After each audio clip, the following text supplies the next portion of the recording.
Hello दोस्तों, नमस्कार। शिक्षा विषय चैनल में आपका स्वागत है। आज हम क्लास 9 का साइंस एनसीईआरटी पढ़ाने जा रहे हैं। ठीक है, तो पहला चैप्टर आज का है हमारे पास के पदार्थ।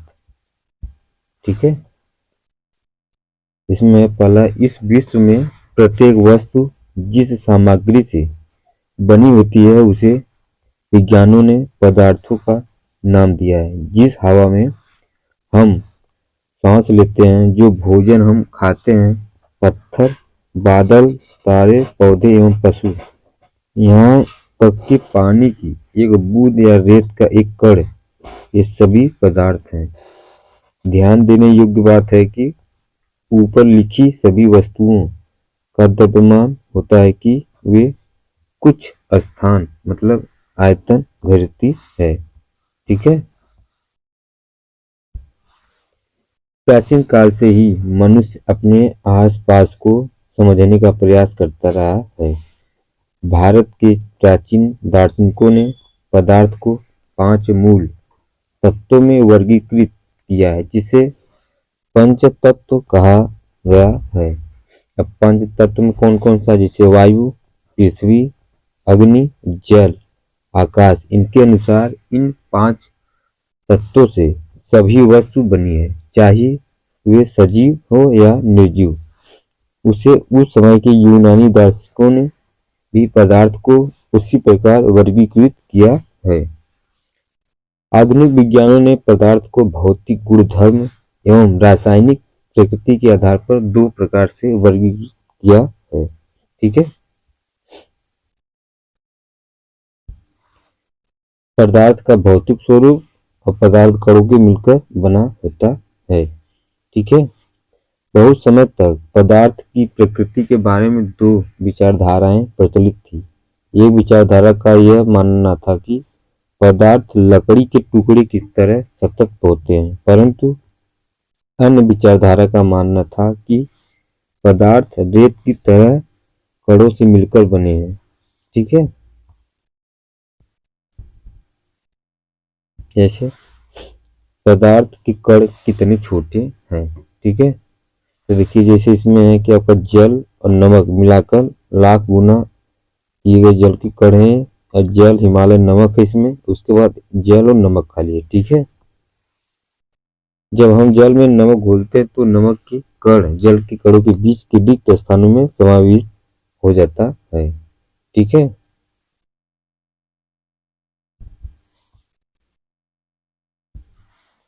प्रयोग दर्शाता है कि पोटेशियम परमैंगनेट के बहुत बड़े से क्रिस्टलों से पानी की बहुत अधिक मात्रा भी रंगीन हो जाती है। इससे हम ये निष्कर्ष निकाल सकते हैं कि पोटेशियम परमैंगनेट के केवल एक क्रिस्टल में कई सूक्ष्म कण होंगे।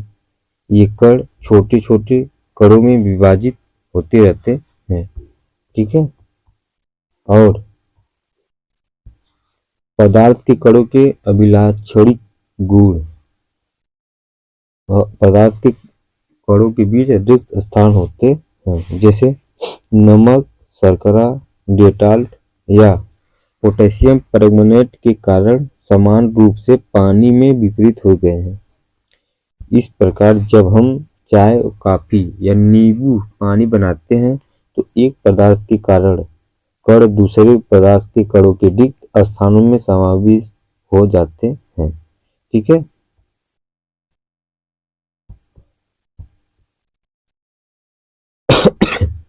पदार्थ की अवस्थाएं।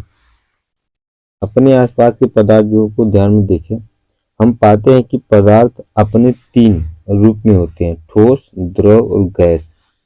पदार्थ की ये अवस्थाएं उसके कणों की विभिन्न विशेषताओं के कारण होती है। अब हम पदार्थ की तीनों अवस्थाओं के गुणों का विस्तार से अध्ययन करेंगे। ठीक है, जैसे ठोस अवस्था क्या है। उपयुक्त सभी उदाहरण ठोस हैं। हम देख सकते हैं कि इन सभी का एक निश्चित आकार, स्पष्ट सीमाएं तथा स्थिर आयतन यानी नगण्य स्थिरता होती है। बाह्य बल लगाने पर भी ठोस अपने आकार को बनाए रखते हैं। बल लगाने पर ठोस टूट सकते हैं, लेकिन इनका आकार नहीं बदलता है, इसलिए दृढ़ होते हैं। जैसे रबर बैंड को क्या माना जाएगा? क्या खींचकर इसका आकार बदला जा सकता है? ठीक। बाएं बल लगाए जाने पर रबर बैंड का आकार बदलता है और बल हटा लेने पर यह पुनः अपने मूल आकार में आ जाती है। अत्यधिक बल लगाने पर यह टूट जाता है। ठीक है। स्पंज में बहुत छोटे छिद्र होते हैं जिसमें वायु का समावेश होता है। जब हम इसे दबाते हैं तो ये वायु बाहर निकलती है, जिससे इसका संपीड़न संभव होता है। ठीक है। द्रव्य अवस्था क्या है? तो द्रव्य अवस्था में जल, खाना पकाने का तेल, दूध, जूस, शीतल पेय। प्रशिक्षण से हम पाते हैं कि द्रव्य का आकार नहीं लेकिन आयतन निश्चित होता है। जिस बर्तन में इन्हें रखा जाए तो सभी आकार ले लेते हैं। द्रव्यों में बहाव होता है और इनका आकार बदला है, इसलिए यह दृढ़ लेकिन तरल होते हैं। ठीक है। सभी जीवधारी अपने जीवन निर्वाह के लिए श्वास लेते हैं। जलीय जंतु जल में घुली ऑक्सीजन के कारण श्वास लेते हैं। इस तरह से हम इस निष्कर्ष पर पहुंचते हैं कि द्रव्य में ठोस, द्रव और गैस तीनों का विसरण संभव है। ठोसों की अपेक्षा द्रव्यों में विसरण की दर अधिक होती है। ऐसा इसलिए है क्योंकि द्रव्य अवस्था में पदार्थ के कण स्वतंत्र रूप से गति करते हैं और ठोस की अपेक्षा द्रव्य के कणों में रिक्त स्थान पर अधिक होते हैं। ठीक है। गैसीय अवस्था। आपने कभी उस गुब्बारे वाले पर ध्यान दिया है जो गैस के एक ही सिलेंडर से बहुत सारे गुब्बारे में हवा भरता है? उससे पता लगाए कि एक सिलेंडर से वह कितने गुब्बारे भरता है। ठीक है। जैसे देखिए यहाँ पर ये रबर कार का है, एक गैस है, इसका एक पिस्टन है, यहाँ से दबाया जाता है, गैस से इसमें भर के रबर कार बन जाता है। ठीक है। जैसे हमने देखा है कि ठोस एवं द्रव की तुलना में गैसों की संपीड़ितता काफी अधिक होती है। हमारे घरों में खाना बनाने में उपयोग जाने वाली द्रवीकृत पेट्रोलियम गैस एलपीजी, अस्पतालों में दिए जाने वाले ऑक्सीजन सिलेंडर में संपीड़ित गैस होती है। आजकल वाहनों में ईंधन के रूप में संपीड़ित प्राकृतिक गैस सीएनजी का उपयोग होता है। संपीड़ितता काफी अधिक होने के कारण गैस अत्यधिक आयतन को एक कम आयतन वाले सिलेंडर में संपीड़ित किया जा सकता है। आसानी से एक स्थान से दूसरे स्थान तक भेजा जा सकता है।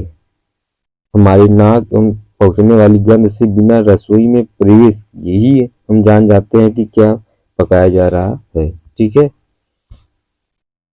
देखिए जैसे है आपका एक ठोस है आपका। ठीक है। ये द्रव अवस्था में है और ये आपका गैस अवस्था में। ठीक है। गैस अवस्था में कणों की गति अनियमित और अत्यधिक तीव्र होती है। इस अनियमित गति के कारण ये कण आपस में एक बर्तन की दीवारों से टकराते हैं। बर्तन की दीवार पर गैस कणों द्वारा प्रति इकाई क्षेत्र पर लगे बल के कारण गैस का दबाव बनता है। ठीक है। क्या पदार्थ अपनी अवस्था को बदल सकता है? जैसे ठोस, जैसे बर्फ, द्रव जैसे जल, गैस जैसे जलवाष्प। अवस्था में बदलने के दौरान पदार्थ के अंदर क्या होता है? अवस्था के परिवर्तन से पदार्थ के कणों पर क्या प्रभाव पड़ेगा? ठीक है। तो देखिए जैसे तापमान परिवर्तन का प्रभाव। ठीक है। इस ठोस के तापमान को बढ़ाने पर उसके कणों की गतिज ऊर्जा बढ़ जाती है और गतिज ऊर्जा में वृद्धि होने के कारण कण अधिक तेजी से संपन्न करने लगते हैं। ऊष्मा के द्वारा प्रदत्त की गई ऊर्जा कणों के बीच के आकर्षण बल को तैयार कर लेती है। इस कारण अपने नियत स्थान को छोड़कर अधिक स्वतंत्र होकर गति करने लगती है। ठीक है, देखिए ये आपका फिगर है, यहाँ पर लोहे का एक स्टैंड है। ठीक है, उसके बाद ये वाला जो हिस्सा है थर्मामीटर है। ठीक, और ये जो आपका है कांच की छड़ है। ये जो है आपका विकार और बर्फ इसमें। ठीक, और बर्नर है बिजली का। ठीक है, तो बर्फ का जल बदलने की प्रक्रिया, जल से जलवाष्प में बदलने की प्रक्रिया का ये पिक्चर है। ठीक है, न्यूनतम तापमान पर ठोस पिघलकर द्रव्य बन जाता है, वह इसका गलनांक कहलाता है। किसी ठोस का गलनांक उसके कणों के बीच के आकर्षण बल के सामर्थ्य के दर्शाता है। ठीक है, किसी ठोस के गलने की प्रक्रिया में तापमान समान हो रहता है, ऐसे में ऊष्मीय ऊर्जा कहा जाती है। ठीक है, जैसे जब हम जल में ऊष्मीय ऊर्जा देते हैं तो कण अधिक तेजी से गति करते हैं। एक निश्चित तापमान पर पहुंचकर कणों में इतनी ऊर्जा आ जाती है कि वे परस्पर आकर्षण बल को तोड़कर स्वतंत्र हो जाते हैं। इस तापमान पर द्रव्य गैस में बदलना शुरू हो जाता है। वायुमंडलीय दाब पर यह तापमान जिस पर द्रव्य उबलने लगता है उसे इसका क्वथनांक कहते हैं। जैसे क्या आप वाष्पीकरण की गुप्त ऊष्मा को परिभाषित कर सकते हैं, तो इसे उसी तरह परिभाषित कीजिए जैसे हमने संगलन की प्रसुप्त ऊष्मा को परिभाषित किया है। तापमान पर भाप अर्थात वाष्प के कणों में उसी तापमान पर या पानी के कणों की अपेक्षा अधिक ऊर्जा होती है। ऐसा इसलिए क्योंकि भाप के कणों ने वाष्पीकरण की गुप्त ऊष्मा के रूप में अतिरिक्त ऊष्मा अवशोषित कर लेती है। जैसे देखिए यहाँ आपका है ठोस अवस्था, इसमें ऊष्मा और शीतलन दोनों है, फिर द्रव अवस्था में जा रहा है, फिर वहां से ऊष्मा और शीतलन यहाँ गैसीय अवस्था में है। ठीक है, हम यह कह सकते हैं कि तापमान बदलकर हम पदार्थ को एक अवस्था से दूसरी अवस्था में बदल सकते हैं। ठीक है, हमने सीखा है कि गर्म करने पर पदार्थ की अवस्था बदल जाती है और गर्म होने पर यह ठोस से द्रव और द्रव से गैस बन जाते हैं।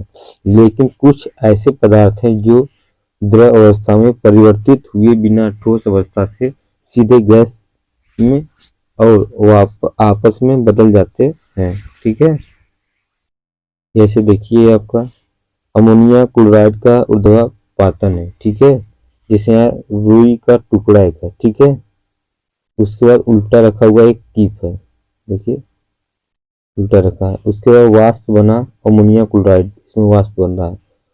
फिर चीनी मिट्टी की प्याली एक है, देखिए उसके बाद एक बर्नर है। ठीक है,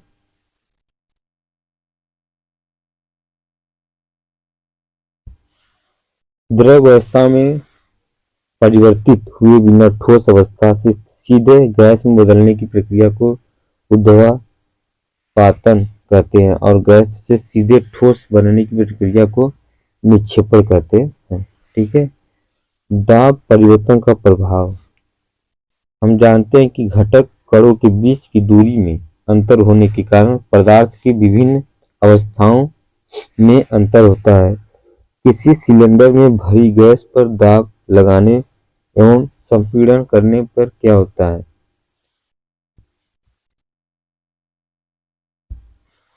दाब बढ़ाने पर पदार्थ के कणों को समीप लाया जा सकता है।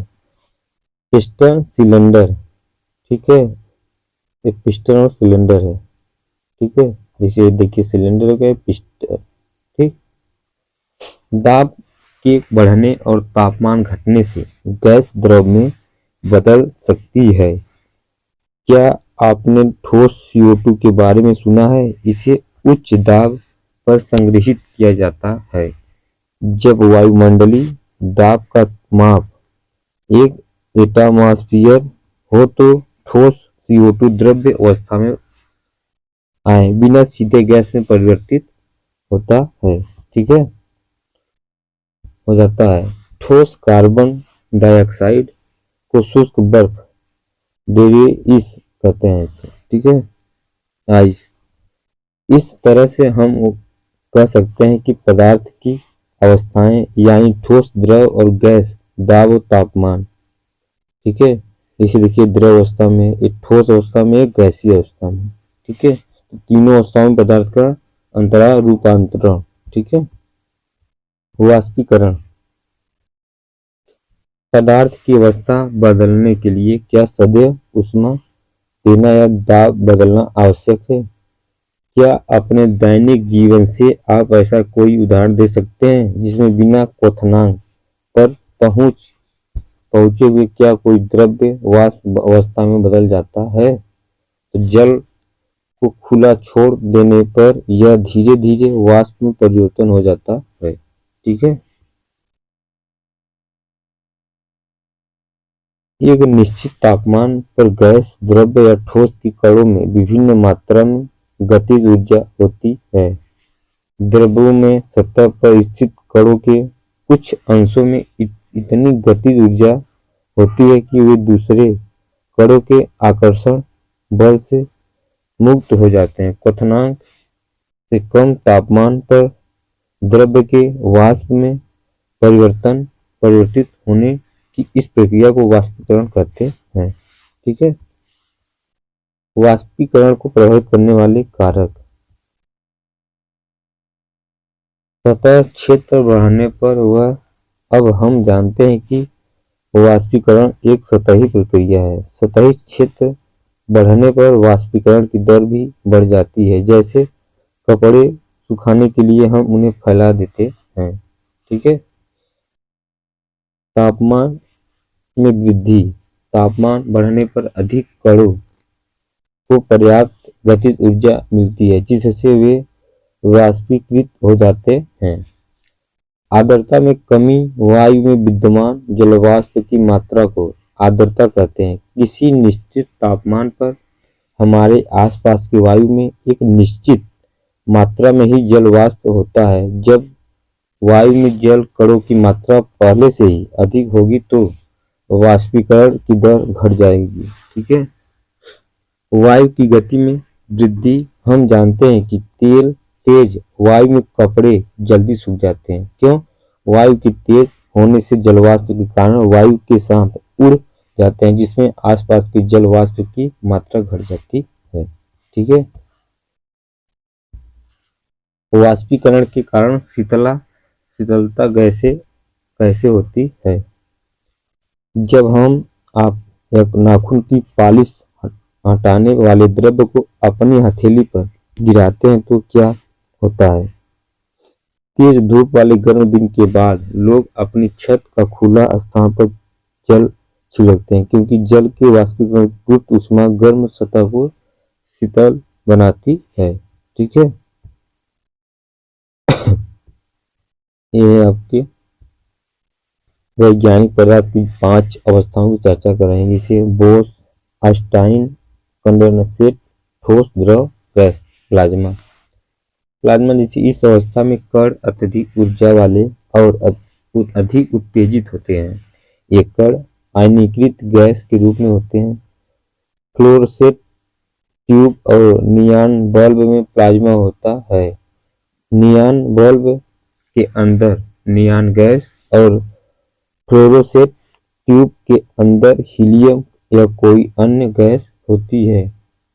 विद्युत ऊर्जा प्रवाहित होने पर यह गैस आयनीकृत यानी आवेशित हो जाती है। आवेशित होने पर ट्यूब या बल्ब के अंदर चमकीला प्लाज्मा तैयार होता है। ठीक है, गैस के स्वभाव के अनुसार इस प्लाज्मा में एक विशेष रंग की चमक होती है। प्लाज्मा के कारण ही सूर्य और तारों में भी चमक होती है। उच्च तापमान के कारण ही तारों में प्लाज्मा बनता है। बोस-आइंस्टाइन कंडेंसेट। 1920 में भारत की भौतिक वैज्ञानिक सत्येंद्रनाथ बोस ने पदार्थ की पांचवां अवस्था के लिए कुछ घटनाएं की थी। इन घटनाओं के आधार पर अल्बर्ट आइंस्टाइन ने पदार्थ की एक नई अवस्था का भविष्यवाणी की, जिसे बोस-आइंस्टाइन कंडेंसेट (बीईसी) कहा गया। ठीक है।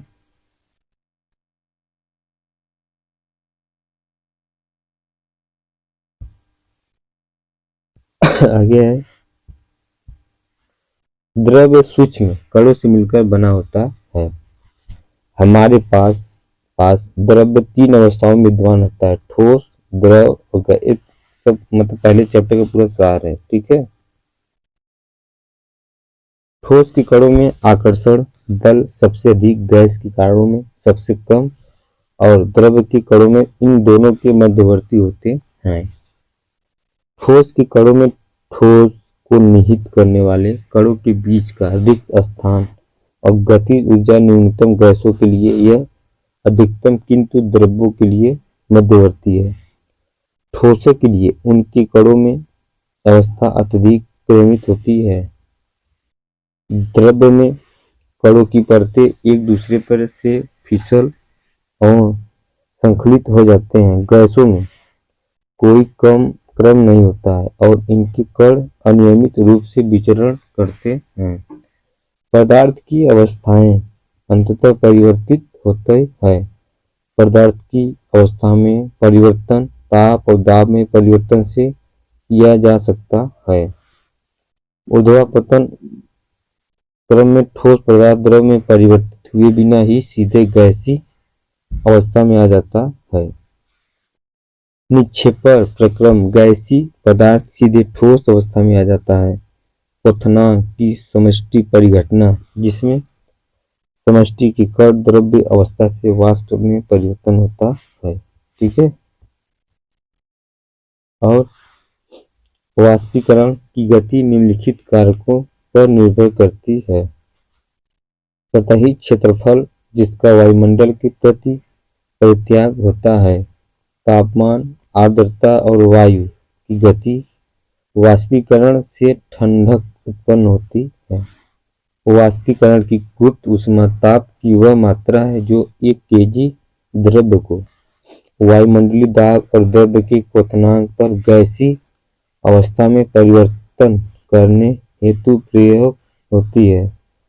संलग्न की गुप्त ऊष्मा ऊर्जा की वह मात्रा है जो एक kg ठोस को वायुमंडलीय दाब पर ठोस को उसके संलग्न बिंदु पर लाने के लिए प्रयोग होती है।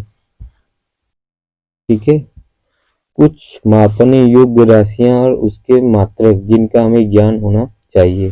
राशि, मात्रक और प्रतीक। जैसे तापमान केल्विन होता है, इसका मात्रक, और उसका प्रतीक क्या है तो के है। लंबाई का मात्रक मीटर होता है, इसका प्रतीक यम। सहनति क्या है तो किलोग्राम, इसका मात्रक है केजी। भार न्यूटन है, इसका मात्रक यन से दर्शाते हैं, यह इसका प्रतीक है। आयतन का घन मीटर यम 3, इसका प्रतीक है। घनत्व किलोग्राम प्रति घन मीटर केजी यम 3, इसका प्रतीक है। अब दाब पास्कल होता है PA। ठीक है। तो अगला कुछ टॉपिक है साइंस का, क्लास 9 का, अध्याय 2। क्या हमारे पास के पदार्थ शुद्ध हैं?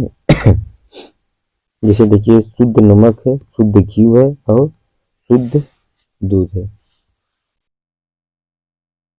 तो इसमें शुद्ध का अर्थ होता है कि पदार्थ में कोई मिलावट न हो, लेकिन वैज्ञानिक के लिए ये सभी वस्तुएं विभिन्न पदार्थ के मिश्रण है,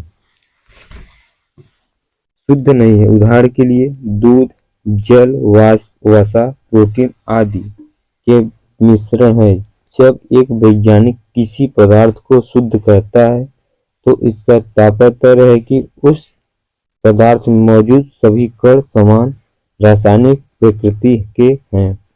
एक शुद्ध पदार्थ एक ही प्रकार के कणों से मिलकर बना होता है। ठीक है। जब हम अपने चारों ओर देखते हैं तो पाते हैं कि सभी पदार्थ दो या दो से अधिक शुद्ध अवयवों के मिलने से बने हैं। ठीक है। उदाहरण के लिए जैसे समुद्र का जल, खनिज, मिट्टी आदि सभी मिश्रण है। ठीक है। मिश्रण क्या है? तो मिश्रण एक या एक से अधिक शुद्ध तत्वों या यौगिक से मिलकर बना होता है। ठीक है। यह घुले हुए सोडियम क्लोराइड को वाष्पीकरण या आसवन विधि द्वारा जल से पृथक किया जा सकता है। यद्यपि सोडियम क्लोराइड अपने आप में एक शुद्ध पदार्थ है और इसे भौतिक विधि के द्वारा इसके रासायनिक अवयवों में पृथक नहीं किया जा सकता है। इसी प्रकार चीनी एक पदार्थ है क्योंकि यह एक ही प्रकार का शुद्ध अवयव रखता है और इसका योग्य समान रहता है। ठीक है। मिश्रण के प्रकार। अयवों की प्रकृति के अनुसार विभिन्न प्रकार के अयवों की प्रकृति के अनुसार विभिन्न प्रकार के मिश्रण का निर्माण होता है। ठीक है। जैसे देखिए विलयन है। क्या है विलयन? तो विलयन दो या दो से अधिक पदार्थ का समांगी मिश्रण है। आप प्रतिदिन बहुत प्रकार के विलयनों को देखते होंगे, जैसे नींबू जल, सोडा जल आदि विलयन के उदाहरण है। हम एक विलयन को ऐसे तरल पदार्थ के रूप में विचार करते हैं जिसे ठोस, द्रव, गैस मिले हो, लेकिन प्रकृति में ठोस विलयन, मिश्र धातु, गैसीय विलयन तो वायु भी होते हैं। ठीक है। विलयन के कणों समांगिता होती है। उदाहरण के लिए नींबू जल का स्वाद सदैव समान रहता है। यह दर्शाता है कि इस विलयन में चीनी और नमक के कण समान रूप से वितरित होते हैं। ठीक है। जैसे मिश्र धातु, ये धातु के समांगी मिश्रण होते हैं जिन्हें भौतिक क्रिया द्वारा अणुओं में पृथक नहीं किया जा सकता है, लेकिन फिर भी मिश्र धातुओं को मिश्रण माना जाता है क्योंकि ये अपने घटकों के गुणों को दर्शाते हैं और पृथक पृथक संगठन रखते हैं। उदाहरण के लिए पीतल जिंक लगभग 30% और कॉपर लगभग 70% का मिश्रण है। किसी विलयन को दो भागों में विलायक और विलयन में बांटा जाता है। विलयन का वह घटक जिनकी मात्रा दूसरे से अधिक होती है, जो दूसरे घटक को विलयन में मिलाता है, उसे विलायक कहते हैं। ठीक है। जैसे उदाहरण के लिए चीनी और जल का विलयन एक तरल घोल में ठोस का उदाहरण है। इसमें चीनी विलेय है और जल विलायक है। ठीक है।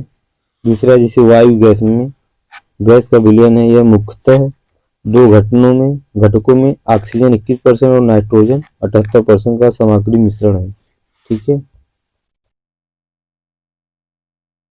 विलयन के गुण। विलयन एक सामग्री मिश्रण है। विलयन के कण व्यास में 1 nm से भी छोटी होती है, इसलिए वे आंख से नहीं देखे जा सकते हैं। अपने छोटे आकार के कारण विलयन के कण गुजर रही है प्रकाश की किरण को फैलाते नहीं है, इसलिए विलयन में प्रकाश का मार्ग दिखाई नहीं देता है। ठीक है। विलयन की आर्द्रता।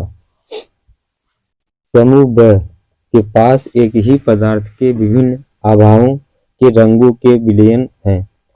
हम लोग जानते हैं कि विलयन में पृथक पृथक मात्रा में विलायक और विलेय पदार्थ होते हैं। विलयन में मौजूद विलेय पदार्थ की मात्रा के आधार पर इसे तनु, सांद्र या संतृप्त घोल कहा जा सकता है। ठीक है।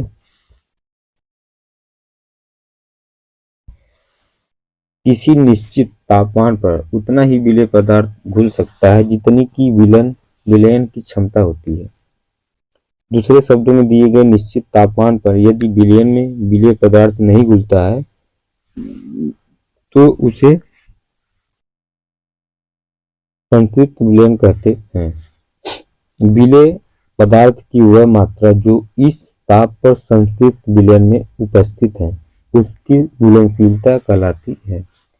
यदि 1 विलयन में विलेय पदार्थ की मात्रा संतृप्तता से कम है तो इसे असंतुलित विलयन कहा जाता है। यदि विलयन में विलेय पदार्थ की आर्द्रता संतृप्त स्तर से कम हो तो उसे असंतुलित विलयन कहते हैं। यदि आप किसी विशिष्ट ताप पर एक संतृप्त विलयन में तथा उसे धीरे धीरे ठंडा करें तो क्या होगा, ठीक है। जैसे देखिए यहाँ पर विलयन का आयतन और विलयन का आयतन बराबर 100 है, ठीक है।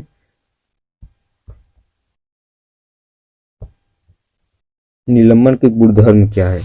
यह एक विषमांगी मिश्रण है, ठीक है। ये कण आंखों से देख सकते हैं। ये निलंबित कण प्रकाश की किरण को फैला देते हैं जिसमें उसका मार्ग दृष्टिगोचर हो जाता है, ठीक है। जब सभी कण नीचे बैठ जाते हैं तो निलंबन समाप्त हो जाते हैं तथा विलयन में प्रकाश की किरण का प्रकीर्णन रुक जाता है, ठीक है। कोलाइडल विलयन क्या है? तो कोलाइडल या कोलाइडल विलयन कहा जाता है इसे। कोलाइडल की कण विलयन में समान रूप से फैले होते हैं। निलंबन की अपेक्षा कणों का आकार छोटा होने के कारण यह मिश्रण समांगी प्रतीत होता है, लेकिन वास्तविकता में विलयन विषमांगी मिश्रण है, जैसे दूध, ठीक है। और उसके बाद देखिए कोलाइड कणों के छोटे आकार के कारण हम इसे आंख से नहीं देख पाते हैं, लेकिन ये कण प्रकाश की किरण को आसानी से फैला देता है, ठीक है। जैसे देखिए ये आपका है टार्च और ए में, और बी में जो है आपका प्रकाश का मार्ग दृष्टिगोचर होता है, ठीक है। जब एक घने जंगल के आच्छादन से सूर्य की किरण गुजरती है तो वहां हम टिंडल प्रभाव को देख सकते हैं। जंगल के कोहरे में छोटे छोटे जल के कण होते हैं जो क्लोराइड कणों के समान व्यवहार करते हैं, ठीक है। क्लोराइड के सामान्य उदाहरण क्या है? देखिए इसको, जैसे परिक्षिप्त प्रवस्था और परिक्षेपण माध्यम प्रकार उदाहरण, जैसे द्रव प्रक्षेपण माध्यम में गैस हो जाएगा, उसके बाद एरोसोल, उसके बाद कोहरा बादल कुहासा होता है, ठीक है। उसी ठोस में गैस, एरोसोल में धुआं, स्वचालित वाहन का निधन, ठीक है। क्लोराइड के गुणधर्म क्या है? तो फिर वही चीजें हैं। तो मिश्र घटकों का पृथक, जैसे क्लोराइड विलयन परिचित प्रावस्था और परिक्षेपण माध्यम से बनता है। विलेय पदार्थ की सतह का घटक या परिक्षिप्त कण जो कि क्लोराइड रूप में रहता है उसे परिक्षिप्त प्रावस्था कहते हैं, ठीक है। मिश्रण के घटकों का पृथक्करण। प्राकृतिक पदार्थ रासायनिक तौर पर शुद्ध नहीं होते हैं। मिश्रण से घटकों को पृथक करने के लिए विभिन्न प्रकार की विधियां प्रयोग में लाई जाती हैं। विषमांगी मिश्रण को साधारण भौतिक क्रिया द्वारा पृथक किया जा सकता है, जैसे हाथ से चुनकर, छन्नी से छानकर, जो हम प्रतिदिन व्यवहार में लाते हैं। कभी कभी मिश्रण से घटकों को पृथक करने के लिए विशेष तकनीकों को प्रयोग में लाया जा सकता है, जिसे रंग वाले घटक डाई, तो कोई नीले अथवा काले रंग की स्याही से कैसे पृथक कर सकते हैं, ठीक है। जैसे देखिए यह है आपका, जैसे वाष्प हो गया, ये स्याही हो गया, वाच ग्लास हो गया, बीकर हो गया, जल, ठीक है, वाष्पीकरण है। दूध से क्रीम कैसे पृथक कर सकते हैं अलग, ठीक है। जैसे आजकल हम बाजार में संपूर्ण मतलब full cream toad, double toad प्रकार के दूध पॉलीपैक अथवा टेट्रापैक में पाते हैं। दूध के इन प्रकारों में विभिन्न भिन्न पदार्थों में वसा होती है। ठीक है। कभी कभी द्रव और मौजूद ठोस कण इतने छोटे होते हैं कि ये छानक पत्र से बाहर निकल पाते हैं। इन कणों को पृथक करने के लिए छानन विधि का प्रयोग नहीं किया जाता है। ऐसे मिश्रणों को अपकेंद्रण के द्वारा पृथक किया जाता है। इस सिद्धांत के आधार पर जब इसे तेजी से घुमाया जाता है तब भारी कण नीचे बढ़ जाते हैं। ठीक है। जैसे देखिए यहाँ पर मिट्टी के तेल और जल के मिश्रण को एक पृथक्करण कीट में डालें। ठीक है। उसके बाद कुछ देर तक इसे शांत छोड़ दें ताकि जल तथा तेल की पृथक पृथक परत तैयार हो जाए। ठीक है। और जैसे ही तेल नीचे पहुंच गया स्टॉप कॉर्क को बंद कर दिया। जल हो गया, स्टॉप कॉर्क हो गया, तो मिट्टी का तेल और पृथक कीट हो गया। ठीक है। यह अघुलनशील द्रव्यों का पृथक्करण है।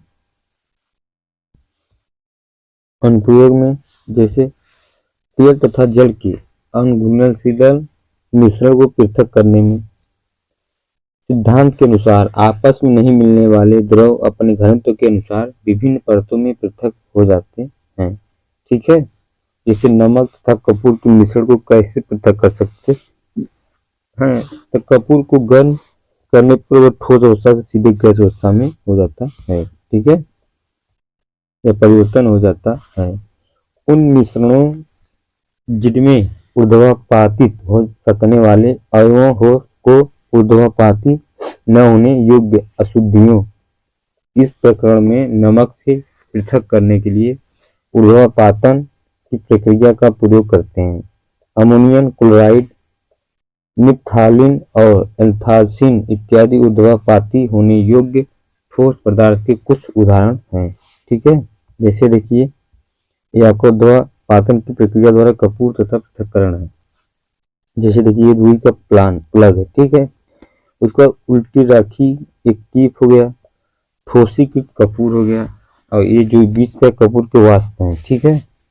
कपूर तथा नमक का मिश्रण होगा इसमें, और चीनी मिट्टी की प्याली होगी। ठीक है।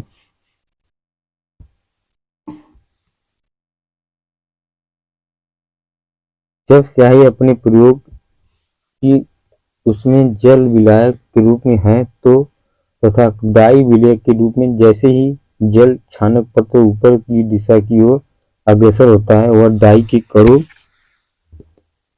को भी अपने साथ ले लेता है। ठीक है। मिश्रण से घटकों को पृथक करने की इस विधि को क्रोमैटोग्राफी कहते हैं।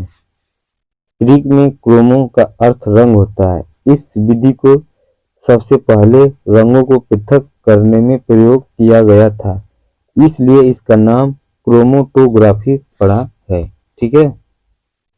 जिसका उपयोग उन विलेय पदार्थों को पृथक करने में होता है जो एक ही प्रकार के विलायक में घुले होते हैं। तकनीकी में विकास के साथ ही क्रोमैटोग्राफी में नई तकनीकों का विकास हुआ है जिसके बारे में आप उच्च कक्षाओं में पढ़ेंगे। ठीक है। जैसे डाई में रंगों का पृथक करने में, प्राकृतिक रंगों से पिगमेंट को पृथक करने में। ठीक है।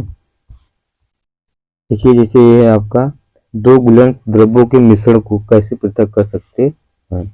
ठीक है। देखिए जैसे थर्मामीटर हो गया। ठीक है। उसके बाद ये जो है क्लैप पकड़ने वाली हो गई। ठीक है। उसके बाद ये देखिए जल निर्गत क्लैप और जल संकलन हो रहा है। ठीक है। उसके बाद आसमान प्लास्टिक हो गया ये इतना। ठीक है। जल तथा एसीटोन का विलयन भी है और एसीटोन है। ठीक है। तो दो घुलनशील द्रव्यों का आसमान विधि से पृथक्करण कर रहा है।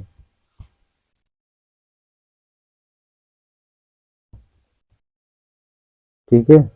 वायु से गैसों की कैसे प्राप्त कर सकते हैं।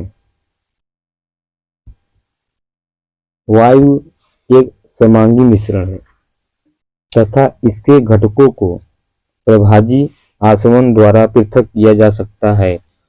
प्रवाह इस विधि के विभिन्न चरणों को दर्शाता है। जैसे देखिए आप,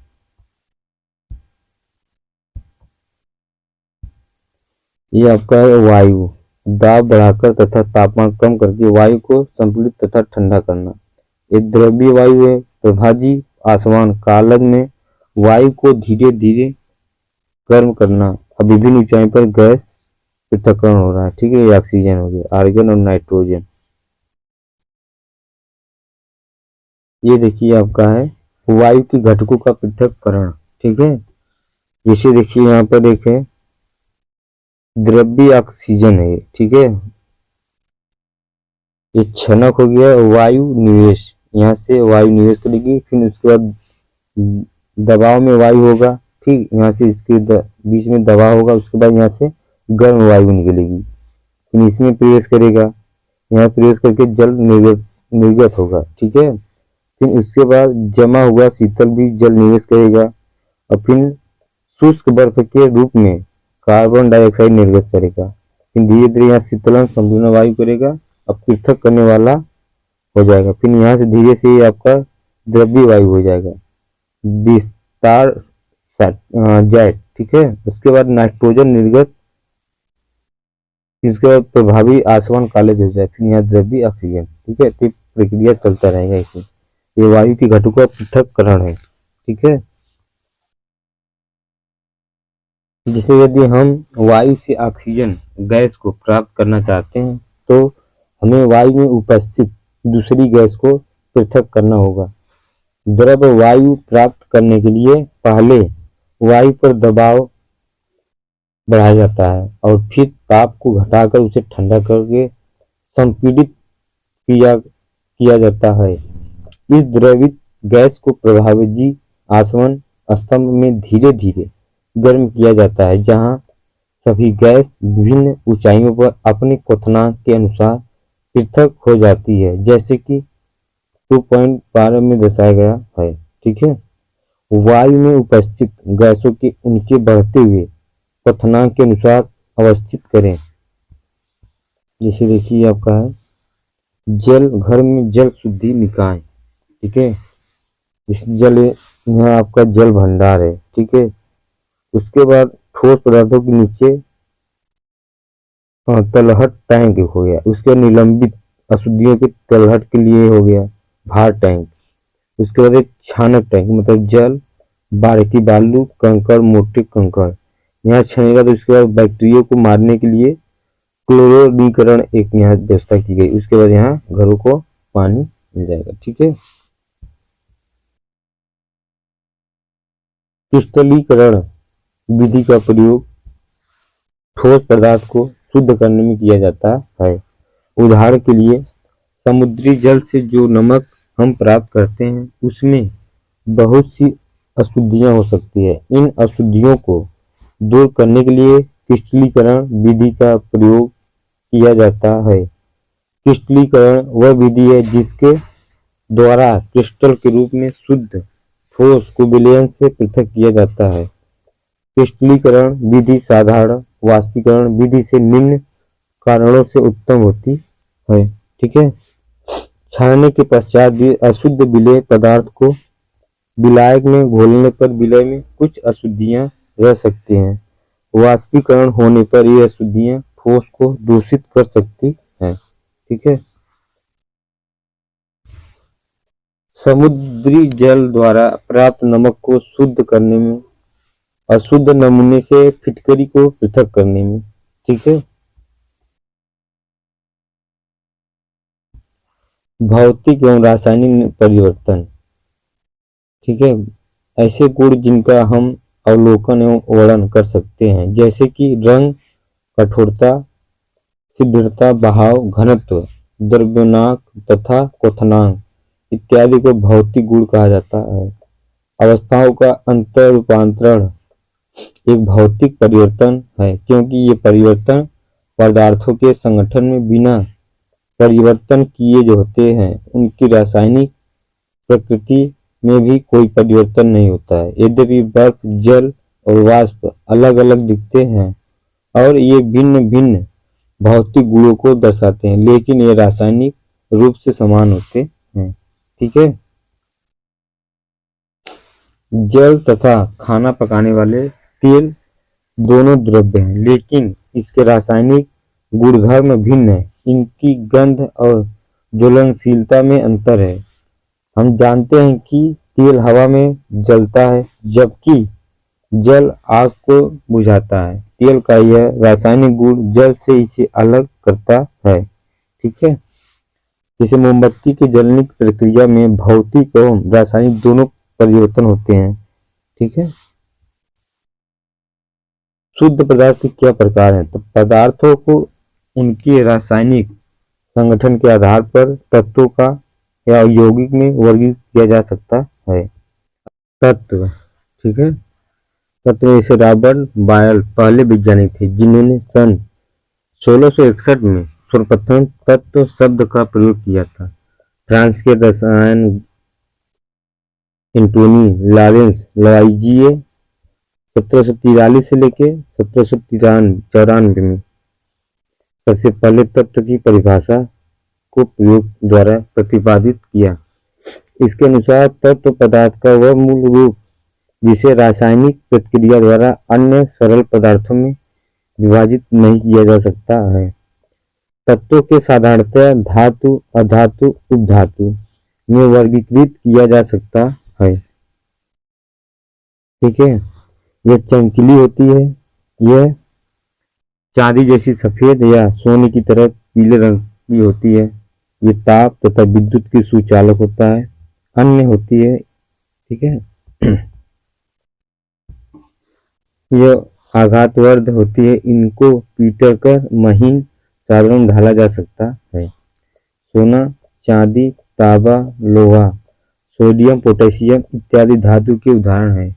पारा धातु होते हुए भी कमरे के तापमान पर द्रव्य है। ठीक है। हाइड्रोजन, ऑक्सीजन, नाइट्रोजन, कार्बन, कोल, कोक मतलब ब्रोमीन, क्लोरीन इत्यादि अधातु के उदाहरण हैं। कुछ तत्व धातु और अधातु के बीच के गुणों को दर्शाते हैं, जिन्हें उपधातु कहा जाता है, जैसे बोरान, सिलिकॉन, जर्मेनियम इत्यादि। ठीक है। जैसे यौगिक।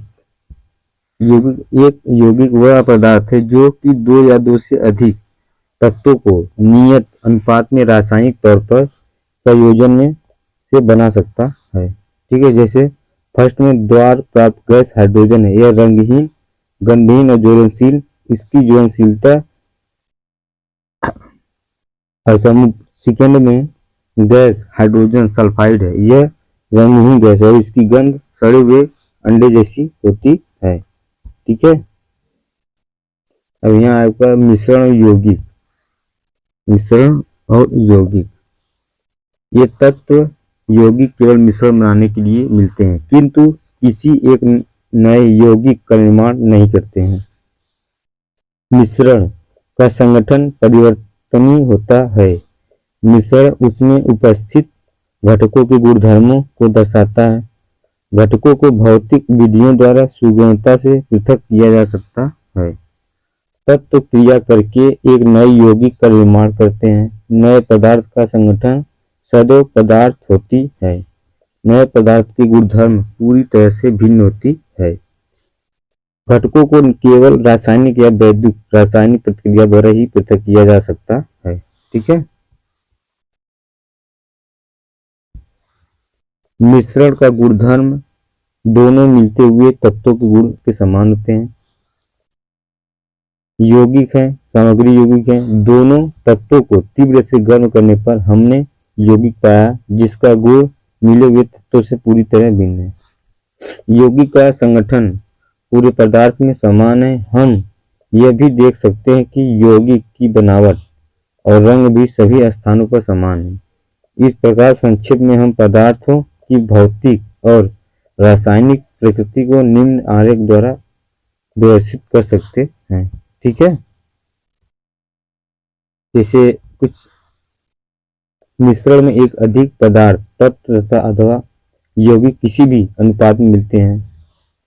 विलयन दो या दो से अधिक पदार्थों का सामग्री मिश्रण है। विलयन के बड़े अयवों को विलायक कहते हैं तथा अयवों को विलेय कहते हैं। ठीक है। क्लोराइड एक विषमांगी मिश्रण है जिसके कणों का आकार इतना छोटा है कि उन्हें सरलता से देखा नहीं जा सकता, किंतु इतना बड़ा है कि वे प्रकाश का फैलाव कर सकते हैं। ठीक है। तो दोस्तों आज यहीं पर समाप्त करने जा रहे हैं और अगले वीडियो में क्लास 9 का अगला चैप्टर से स्टार्ट करेंगे। ठीक है। अगला चैप्टर आएगा परमाणु एवं अणु। ठीक है। और ये वीडियो आपको लाइक और सब्सक्राइब जरूर करना, अच्छा लगे वीडियो तो, और आपको कुछ सुझाव या कमेंट में आप शेयर कर सकते हैं। ठीक है। थैंक